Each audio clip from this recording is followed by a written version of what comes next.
Hello, you're very welcome to another edition of the Irish Angle on Jump to It. As usual, I'm joined by Johnny Ward and Emma Nagle, and we're going to chat about all the things that happened in the last week, all the different stories around racing, including the racing itself. Johnny, Emma, welcome to the show. Thanks, Vinny. Thanks, Vincent. Now, where do we start off? There's a lot of things to go through. First one for me was the Stewarts last week made a couple of changes and decisions from the previous weeks, which was Via Ardanza on appeal. The horse had been beaten a nose in Killarney in a chase by Saldier, and Saldier had jumped into Via Ardanza at the last. Most people who saw it both live and on TV felt that the result would change, and it didn't. So the owners of Via Ardanza, Vina Ardanza, appealed the decision, and they were successful. The stewards felt that, or the appeal body felt that the original stewards on the day had erred in their decision. They'd made a mistake, so they reversed that. And then another one was Rachel Blackmore in Kilbeggan, which we talked about on previous shows as well, that she appeared to stop riding with a circuit to go in a race there. And the stewards on the day brought her in, but they didn't quite agree with what she had said. She said she didn't make a mistake, that the horse had... the horse was a funny character and all this sort of stuff, but it appeared on TV. Most people watching it would have felt the same, that literally as she passed the post, she stopped riding on the horse. She went from 4 odd lengths in front back to 4th place before she started to continue riding again. So the IHRB looked into that as well, and they held a referral into it, and they suspended Rachel for 5 days, again saying that the stewards on the day made a mistake and they erred in their decision. What do you think, Johnny? This is common enough, isn't it? The stewards making mistakes at the races. So the thing, Vinny, with the Rachel Blackmore situation, I don't really mind if the stewards defer a decision on the night where they have a limited enough time to make a decision.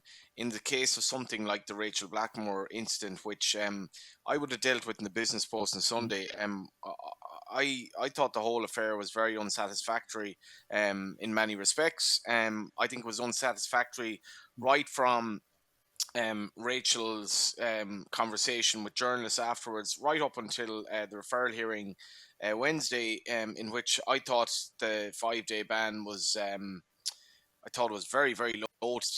We see in Cartmel 12-day bans handed out and so forth. Some of those riders would have, been following a jockey ahead of them who was making a mistake, and I thought 5 days was very, very light in terms of the explanation that the stewards gave, that Rachel could have been more helpful to the stewards on the day. But in the instance that you referenced there, the Vina Ardanza Saldia case, this is very problematic. I suppose my most memorable stewards inquiry, I've had a few, but one of them would have been involved in a horse in the Cork National called Operation Houdini, and Emma will always remember this race because her dad trained the winner. Now, that day, Operation Houdini clashed into a Lickadoo, I think at the second last, and he ended up winning in a photo finish, and it was rare enough that you'd get interference going back to the second last. And I remember on the day, our syndicate were absolutely livid that the horse would lose the race.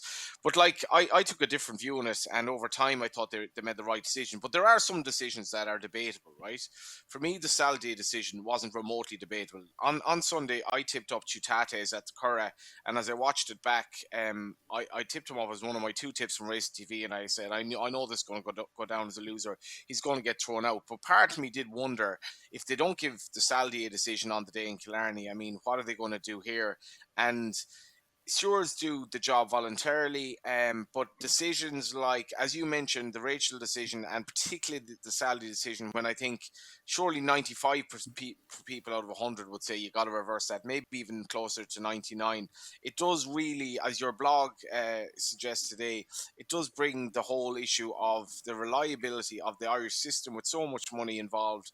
It does bring stewarding into a situation where it does erode confidence in the sport. I agree with you, and I thought it was a terrible decision by the stewards on the day. And as much as Connections got their money in the end, what if I had say if I had 10 grand on Vina Ardanza, if it was a horse I actually tipped on the day, say I had 10 grand of Vina Ardanza that day, I lost my money. Yeah, that's part of the big issue here, isn't it? That there are people literally losing money over these decisions, and we're letting amateurs make those decisions. It seems very odd to me. The other thing you mentioned there is the fact you're saying, oh, the stewards in Kilbeggan, they had to make a decision pretty quickly about it and everything else. But did they? Like, you take Rachel's riding in a race. She made a split second mistake and yet she gets suspended. You're saying she should have got more than 5 days. Perhaps she should. I wouldn't get into the ins and outs of that. But like, she's making a split second decision, riding at whatever, 30, 35 miles an hour, around a track where she's risking her life and everything else. These people are sitting in a room with a cup of tea, watching replay after replay, different angle after different angle, and they still can't come up with the right decision, as we saw in the Killarney one or this instance as such. But to be I fair feel now, myself Vinny, that, in defence of the yeah, stewards there, you say that Rachel made a split decision. Rachel had more time to make a decision afterwards in terms of her explanation as to what happened, which entirely coloured the judgment. The stewards took her more or less at face value. For me, that was so. I give them some sympathy in that regard. yeah, fair enough. Okay, I take your point there. That's the other thing as well, is that that's an element to all of this, that maybe they shouldn't be interviewing anyone after these instances. Like the same way I see in the appeal hearing with Vina Ardanza, Willie Mullins made a great case for why Saldier should have kept the race. But I don't agree with him. I think, look, it's like anything. You can argue any sort of side of a case here, and he did make a reasonable case around the fact that he was saying that, oh, his horse lost more momentum than Via Ardanza did at the last, and the other horse was also coming in on him prior to the last, and all this sort of stuff. Which, is that necessary? Surely we can just watch it, see exactly what happened, and make the decision, as happened at the Curragh at the weekend. I think anyone who saw the head-ons and those aerial views they showed on TV afterwards from behind, from a drone as well, there was no question or doubt that the Ryan Moore horse was going to get that race, drum roll in the inquiry, and so it turned out to be. But the problem is there isn't enough consistency with this. You couldn't be 100% sure that they were going to change the result in the Curragh either, because of what we've seen recently. Emma, what do you think? Is it time we had some professional stewarding? Yeah, I mean, reading your blog, it's kind of hard to argue with, you think about the amount of money that's circulating in racing, and these big decisions are being made by, I suppose, amateur officials.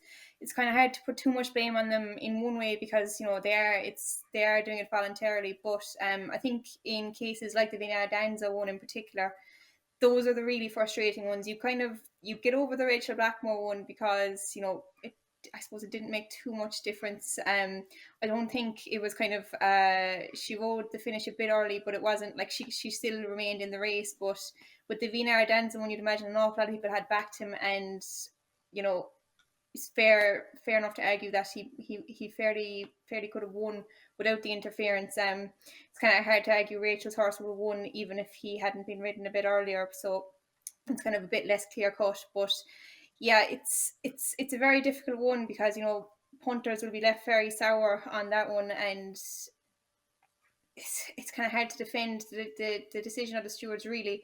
While you could probably argue that maybe Vina Ardanza got out battled a bit, but it's kind of hard to say that maybe he wasn't intimidated or whatever else by Saldier on the day. So it's kind of hard to agree with the stewards' decision. But yeah, it's something that racing is definitely going to have to improve on going forward, because punters do fund an awful lot of the game, and if they're getting fed up with these kind of decisions being made in these tight calls, it won't be for the better of racing, because there's so many things that punters can gamble on. If they feel that they're not getting a fair stick in racing, I'm sure they'll flock somewhere else. Yeah, fair enough. Look, we'll move on. We've loads of stuff to go through. Next one, Johnny, I'll put this to you. The ground. Shark Hanlon was given out in Limerick. I see you interviewed him on Racing TV. What was the story? Do you think there's an issue there? I'm glad you came to me on this, Finny, because this is one of the more challenging things I've had to do in terms of the racing on Racing TV so far, because it became apparent after the first race. I did speak to another trainer before the first race. It was Owen Griffin, actually. Owen won't mind me saying this, who thought that he thought that the ground probably was overwatered, but I don't think I heard anyone else say it apart from Shark. Now, Shark made a point of, not only to me, but to one of your own colleagues as well, and made a point of reflecting on his unhappiness that he'd lost a horse in the first race. So I agreed to give him an interview, with the proviso that, and as I stated at the time, that I don't have anyone from Limerick to give the the other side of the argument at this time. And one aspect of it that I think is worth mentioning, that Shark did bring me over subsequently and point out how many times the video, which I think he had put up on his social channels, he did point out how many times it had been seen on social media, which to me was kind of a little bit irrelevant in the overall scheme of things, because obviously he was dealing with the loss of a horse here. And Racing TV had put out the hadn't put it out on its social channels. To the best of my knowledge, it had been played on Racing TV Extra, and then you could kind of take the video from there. That's my understanding. But then what happened was, I wouldn't agree with I wouldn't agree with Shark on this, in the sense that I think generally watering, I have mixed opinions on watering. There's no easy answer, and I think in terms of jumps racing, safety is probably the main thing. Like, let's get that ground safe first, and then get it as close as you can to safe, good firm ground. And maybe they did slightly overwater, but at the same time, was that why a horse died? And Shark also decided to run the horse, and he knew what the ground was at that time. He showed me images of the ground that I think was the ground from the day before as well. So then what happened after that was, at least two trainers came up to me, and somebody was on to me on WhatsApp, saying, you got to get the other opinion on this, because it's totally unfair what he's done. So I went out of my way to get Paul Maloney, who's clerk at the course, come on. Paul came on, and Paul gave his version then of events, and they play that on the channel. So I have sympathy for Shark, in the sense that he lost a horse. I have massive sympathy for Paul Maloney. It was a very hot day in Limerick. It was hot the day before, but it was particularly hot on the day I was down there. And their main agenda is, obviously, if the horse falls or a jockey falls in that ground, he or she is as best looked after. So I think they're in a very difficult position. But the whole aspect to it was challenging for me as a journalist, because I didn't want one version of the event to go out. And the more the day went on, the more it seemed people didn't agree with what Shark was saying. Yeah, I have problems with what Shark said myself. Look, I'm sure it was heat of the moment stuff after the race. He'd lost a horse. You can understand why he was upset as well. But I really don't think that there was any major issue with the ground. We're talking about jump racing here in the summertime in unprecedented hot weather. We've had a long spell of sunshine. They have to water it. There's whatever about the horses, their safety, but the jockey's safety as well. Jesus, falling on bell metal is what it'd be if they didn't touch it. The slightest fall would cause injuries. The same to the horses as well. So I think they have to water. I would be wholeheartedly in agreement with that. Now, that's for jump racing. The other side of it is we've got flat racing. And flat racing during the summer months is meant to be on quick ground. But as we saw the Cur of the weekend, they had watered to good. I know that there were issues in Haydock last week as well, where people were saying that it was bordering on softish ground by the time they'd finished their watering there, which didn't help a lot of horses, and also caused draw bias as well on the running rail. And that was drawn one was sluicing in. Emma, what do you think, particularly about the Shark one? Do you think he was overreacting here? Yeah, look, you'd have to commiserate with Shark on losing the horse, but I was actually in Limerick as well on Friday, and thought the ground was absolutely beautiful, to be honest. It was just lovely, safe, kind of perfect good ground for, you'd say any horse would really go on it. Like, it's kind of very rare you get a jumping horse that really wants rattling ground. Like, now you think of one kind of in my memory of any horse we've had who jumps off really, really firm ground. And to be honest, it's not really something you can produce anymore. Everyone wants racing to be as safe as possible, and for jumps racing, I think you need to have ground similar to what we had in Limerick on Friday. It was absolutely beautiful. You can't argue how a horse could get injured on that kind of ground, just based on the ground alone. So no, I can't see where Shark's coming from, to be honest, and I don't think too many agreed with him on the day. I think the general consensus was the ground was nice, and look, you'd feel sorry for him losing the horse, but if every racetrack produced ground like Limerick on Friday, you wouldn't be too disappointed about sending a horse anywhere summer jumping. It's kind of maybe a worry you might have. We went there with two horses, maybe one who might want good ground, one who's kind of maybe a bit in between, maybe might like on the softer side. And to be honest, the ground suited the two of them perfectly. Just the softer side of good, lovely, safe ground. But yeah, no, I can't agree with Shark. As sad as it is to see him losing the horse, but maybe it was heat of the moment. You'd have to give him maybe credit for that. But yeah, I thought it was a bit unfair with Just the to add timing, to that, like Danny was saying. it wasn't really Yeah. heat at the moment because the interview took place. I'm just trying to recollect now. The interview took place, I think, after the following race, so it wasn't literally right after the race. Just to point out, it wasn't literally right after the race for all that he teed up the interview.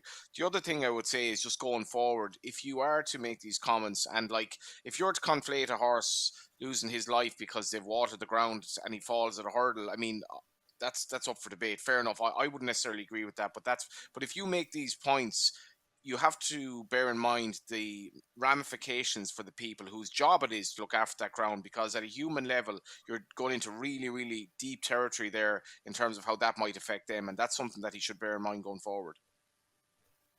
All right, we move on to one more one. This one, I think, has big implications for Irish racing. Let me hear what you two think. Is the BHA last week announced changes to their fixtures for 2024 and beyond. They're going to do a 2-year trial on this. But part of it is they're going to have evening racings on some Sundays. And then they're also going to look at a protected window on a Saturday afternoon. This is the bit that got my attention. Between 2 p.m. and 4 p.m., they want to just have 3 meetings on. Now, I see where they're coming from, because you can see a lot of these Saturday afternoons are getting very clogged up. There's races coming every 30 seconds. Some of them are overlapping on others. We've often had issues where the Irish racing can't be seen on the main channel on Racing TV because there's other racing happening at the same time and so on. If this happens, and it looks like it will, the protected window will mean 3 meetings, 2 premier meetings and 1 other meeting during this 2 to 4 window. That's going to rule out a lot of Irish Saturdays because they're all on the same channels. They're all going into the same betting offices where they want this so-called protected window with 3 meetings on. What's going to happen, Johnny? Is it going to affect Irish racing? Are we going to have Saturday meetings in Gowran Park and Tipperary and everywhere else starting at 10 in the morning to get them finished before 2? Yeah, I don't know the answer to this, Vinny, and I think obviously this goes down to the fact that the betting product now is all on phones and it's off. It's not at the racetrack. You know, the betting ring is borderline irrelevant, and the money that racing generates in terms of race courses and turnover is basically people betting away from the racetrack itself. So I spoke to Eddie Scally recently about an unrelated matter, and he said that he had trialed a couple of Gore and flat meetings during the day during the summer, this summer, because he didn't feel it would make enough of a difference to the crowd, even if it were in the evening. So it actually suited the industry better, and it suited people working in the industry better to have a day meeting than fact that going to the race meeting matter in many instances anymore, and what matters is people betting off course. So I don't know how this is actually going to affect Irish racing. So I have to say I'm ready to know what happens on that, like everyone else. But it could, as you say, it could definitely have an issue. And we are, we see with a lot of 35-minute gaps at meetings, that are it's hard to go to a lot of these meetings now as a general race goer. Where unfortunately, and if this is the case with this, it is a case of the person going racing is just not important anymore. Well, it does have a look here that what we're dealing with is betting fodder, is what they're trying to do. It's trying to maximize the betting. They're saying that it's going to increase the amount of people who watch the sport. I don't think it will. I think all they're literally going to do is get the punters, turn them upside down, and shake their pockets out as much as they can by having racing from 10 in the morning till 9 o'clock at night, 7 days a week. That's the plan. And from a corporate bookmaker point of view, yeah, it works perfectly. But from an industry point of view, or lovers of the sport, do you really want to see whether it's Gowran Park with a flat meeting on a Tuesday afternoon rather than evening or whatever? But it could well be a Saturday that's starting at 10 o'clock in the morning with 2 men and a dog there, and nobody at the races. Just these vast chasms, with no one there, and it's just meant as betting fodder for the TV audience, both in the UK, Ireland, and internationally. I think it's a sad day if we start to see this, and I just don't know where. Like, is this the short end of the stick here? Are we going to get to a stage where literally that's all we're doing? That it's going to be like the all-weather stuff in the UK, which we have a little bit of here as well, but not to the same extent they have in the UK, where you've got 6 or 7 tracks on night and day, just constantly betting fodder. The dog racing we see has already gone that way too. What do you think, Emma? Is this a worry? Yeah, it's definitely a worry. If one thing, if not all, for staff in racing, especially, obviously to be concerning for the crowds and all this and that. But like, if you're thinking about the staff, if you're for example, if it does affect Irish racing like that, and you had to go racing in Gorham Park at 10 o'clock on a Saturday morning, and let's say you were coming from Kilbeggan on a Friday evening, there's very little turnaround there. The hours that staff put in at the moment anyway is insane, and to be changing around the times of racing like that, if it does come in, will be very hard. But yeah, look, it's kind of hard to predict it too much. What's really gonna happen with regards to Irish racing? You'd hope that it won't be affected too much, and with the fixed window, that Irish racing will be kind of additional to what they were planning to run anyway. Look, I can see kind of where it's coming from, because it can be hard to even follow the racing on a Saturday sometimes, because it's just constant race after race after race with no kind of break in between, no analysis, no kind of pre-race build-up or anything like that. So you can kind of see the idea behind it, but I think probably just reducing the fixtures in Britain in general probably would have worked as well as anything. I know they have reduced it a bit, but it'll be interesting to see how it works. Hopefully it won't affect Irish racing too much. You'd be worried about that, all right, but I suppose we won't know for another time to come. Yeah. Okay. Look, we'll move back to last week's racing. We had some cracking racing at the weekend in the Curragh. The sun shone for 3 days in a row. Very unusual for the Curragh, because I know I live here, and I can't remember the last time the Curragh had sunshine for 3 racing days at the track. We had the 2,000 guineas, Paddington, very good winner. The 1,000 guineas to Hera, she was terrific again. Then we'd Luxembourg, 400th Group 1 winner for Aidan O'Brien. That's astonishing, isn't it? Mark Enright then retiring as well. Johnny, what were your highlights from the weekend? Yeah, I mean, best of luck to Fish Enright. He's been a great ambassador for, I think, mental health among jockeys and stuff like that. I feel that that's his greatest legacy, winning the Galway Plate and riding well on the flat at the end of his career. Absolutely. But what he did for speaking out about jockeys who would have mental health issues, and so on and so forth, I think he really excelled himself there. In terms of the racing, the Tattersalls Gold Cup, I thought, Vinny, was a fantastic race. Not only the fact that you'd French, proper French, British and Irish horses in it, but just the race itself, tactically, the whole lot. I thought it had everything going for it. I suppose then my other highlight really was Paddington. If you look at, I couldn't really get over the price that the favourite was. Royal Scotsman sent off 6-4. A horse coming over here on the back of Guinea's run when the 2 O'Brien horses flopped. But at the same time, you have to respect the market. He was very well fancied. High Royal, who obviously had that Epsom or that Newmarket form, was sent off 11-2, and Paddington beat them comfortably. He was. What his potential as a stallion is maybe questionable, because he's come through a sort of a unorthodox route where he came through handicaps, but it was a very good performance. Sayuni obviously had an amazing weekend, the winner of the 2 big races, and it'll be interesting to see how he'll get on as a stallion, because as I mentioned a few times, Ballydoyle are looking for that stallion that isn't Galileo. He'll be able to have all those Galileo mares as well, what with him being by Sayuni. And from Paddington, it was a very good performance, and if he does go to St James's Palace, it'll be fascinating to see how he gets on, but he's a very good horse. Yeah, I agree. Emma, what was your highlight from the weekend? I'd say Luxembourg was probably my highlight. There's just something about him. I really, really like him. He's kind of one that would nearly deceive you in a way. The way he runs and things, he's got his head up in the air like a real Monjou, but he's just a real hardened battler. It would kind of deceive you the way he carries himself and the way he battles out at the end of a race. I think Aidan had some interesting quotes about him, saying he wasn't for children and he's kind of just a hardy boy, I think. But it was, like, in fairness to Aidan, there was some performance to get him back after a very low-key kind of first time we saw him this season. Look, obviously a bit disappointing that the French horse didn't win his race, but I'd find it hard to see him beating Luxembourg and with the kind of form he showed in the day. Obviously got a brilliant ride from Ryan from the front, but he had a very, very willing partner, and hopefully he can go on now. He's obviously been a horse with plenty of problems, but hopefully he can show himself to good stead this year. And look, obviously to hear for Dermot Weld was brilliant. For a second, I thought she might have gotten into a small bit of trouble when she was boxed in behind the Ballydoyle horses, but look, her class got her out of there. And in fairness to Chris Hayes, you'd have to be delighted to see him getting it. I think he was quite emotional afterwards. He was saying that he felt he might have missed his chance to ride the kind of big classic winners when when she was beat in England. But it was great to see her come back here. It was quite interesting as well. I think Jane Mangan was analysing them in the paddock on RTE, and she was saying she still hadn't quite come into her coat. So you'd think there might be more improvement in her yet. Look, she proved she's very ground versatile here as well, like her sister. Whether they'll go to Ascot now, not entirely sure. Dermot Weld might err on the side of caution with her. But look, you'd love to see her turn up in the Coronation, and she just looks a top class filly. Couldn't be more impressed with her, to be honest. You'd love to see her in the Champion Stakes, Vinny, down the line. I mean, she's a half sister to Ternawa, obviously, who got a mile and a half, despite I think Ternawa was Shammerdale, wasn't she? So, like, I think Tahira's optimum trip is more likely to be 10 furlongs than a mile.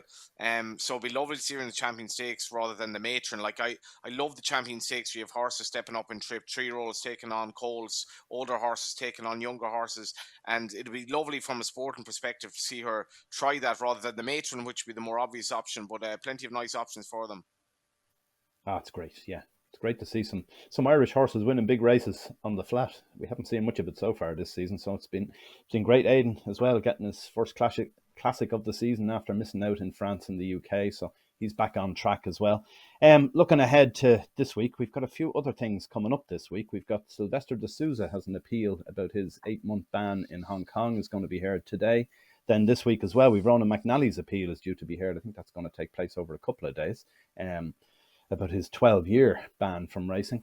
So it'll be interesting to see what happens in those two. And then the other one is the Derby is on Saturday, and the Epsom Derby, and there's going to be a protest at it. This Animal Rising crowd are planning to go and cause havoc by all accounts. So what do you think? The Derby's supposed to start at 1:30 p.m. on the day to avoid a clash with the FA Cup final. How would you bet on that? Spread bet on it, Johnny, the time the Epsom Derby will start at on Saturday. Yeah, if I were a spread company now, I'd be offering fairly bad odds on both sides there, Vinny. Yeah, it's a tough one. I've sympathy for Epsom. Like, we have, I respect people's right to protest and all that, but I'm not going over this again. I think the animal rights stuff in terms of racing is essentially, I mean, it's just, they really need to be looking at other areas of how the food chain and so forth, not racing. But in any event, it's very tricky for Epsom. I know that they're probably going to clamp down hard on these people. I believe that they should. There was already a protest, obviously, at the Grand National, and I would respect Epsom's right to, look after the horses and the people involved as well. They're the people who actually care about the horses, not these people who are trying to, make a big scene and probably resulted in horse deaths at the Grand National itself because of the delay. So I hope Epsom clamp down on them. But I mean, it is a worry. It's going to be a great derby, I feel. Aidan still very bullish about Augusta Rodin, so that's a fascinating aspect to it, and really looking forward to the race. Yeah, well, with all the consternation there's going to be, they're saying that Epsom is far harder to secure the track than it would be at Aintree, because you've got people on both sides of the track as well. The only thing is these people can't glue themselves to fences this time because there'll be no fences. So that's I don't know what way it's all going to work out, but the one thing I do know is there's going to be a lot of arrests during it. So that might be a topical tip for the Derby, arrest with Frankie on it. What do you think, Emma? Do you think the Derby will be delayed considerably because of this? I think they tried it last year as well, I'm sure. They went out into the track, but obviously in much smaller numbers than what will show up this year, you'd imagine. Look, it's kind of hard to see the reasoning behind this one. Look, you can kind of see why they targeted the Grand National. It's such a considered to be dangerous race, but like the Derby, I mean, God, like I don't know if anyone named the last fatality in the Derby. And this is actually going to be a lot more dangerous than the one they faced at the Grand National as well. Like when you think about it, in the Grand National, you've got all these seasoned handicappers spending a few extra minutes in the parade, and while it probably did affect them, it wasn't going to be the end of the world. But like these are 3-year-old colts, highly strung. If the protesters get in their way, like it could be an absolute disaster. They're not going to be as chilled out as the Grand National horses might have been. I know there was talks that some of the horses in the Grand National got round up, but like that will be nothing compared to what will happen if they start to delay these 3-year-old colts that are kind of like a coiled spring in the parade ring, like you'd imagine, before the Derby. So I'm kind of worried about it, to be honest. Look, I've never been to Epsom, so I'm not sure how the kind of logistics of securing it and all this are, but you'd hope it won't cause too much of an issue, because it could be quite worrying if they do. And you'd hope they don't get as much television time, because you see there's protests kind of in all the major sporting events recently, and it's television time is really what they want. They obviously don't care about these animals if they're gonna put an awful lot at risk if they get onto the track at Epsom. So hopefully they'll be ignored by the media, and hopefully they won't get in the way of the horses either. I think Horatio Nelson, Vinny, would that be the last? The last what, Johnny? Last fatality? Fatality in the Derby. There you go. How long ago was that? That's about 18 years ago, I guess, maybe. Well, there you go. Anyway, we'll move on to horses to watch from last week. I hope you have one each. Have you something that you can let people look out for the next day it runs? Emma, how are you doing? Have you got one?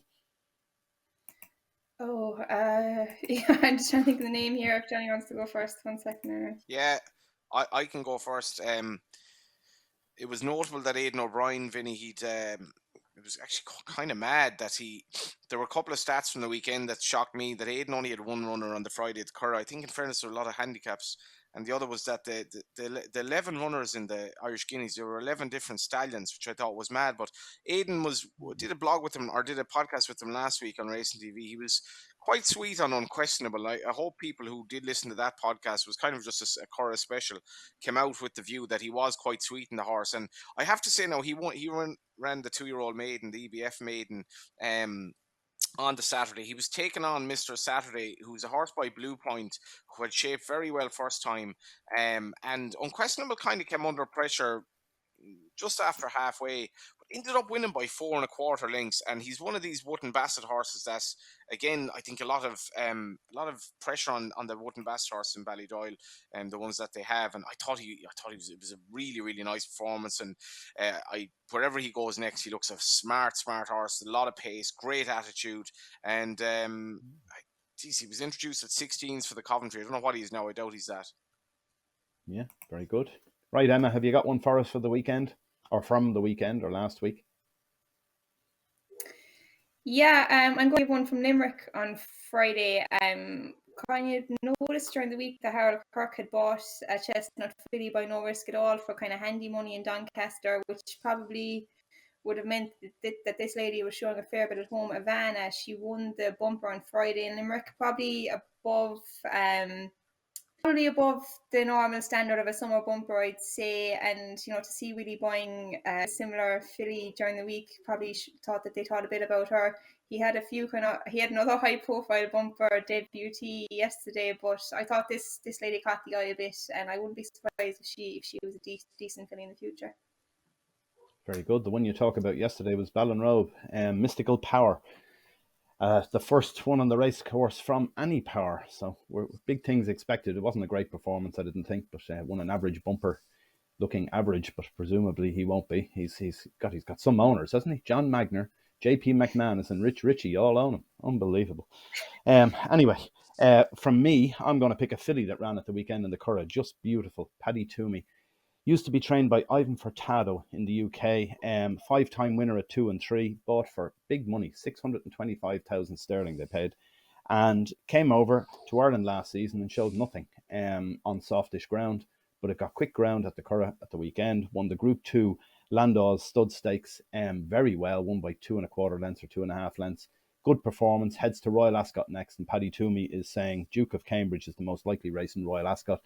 And quick ground. If the horse gets quick ground, he's not worried about the trip. Essentially, any trip will nearly do here. Just give the horse quick ground and you'll see the best of her. So she's one for me. Just beautiful.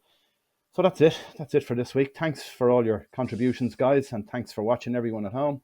And please do subscribe to our channel. And we'll be back again in the next few weeks. There'll be no show next week because I'm going away to Spain. And it turns out that Emma can't do the show either. She's doing some other stuff for us next week. So we'll be back the following week. And I won't be on the show. We'll have Joe Ryan doing the hosting with Emma and Johnny. And then I'll be back the following week on whatever that is. Monday the 19th, I think, of June. All right, guys. Thanks for everything. Thanks for watching. And bye for now.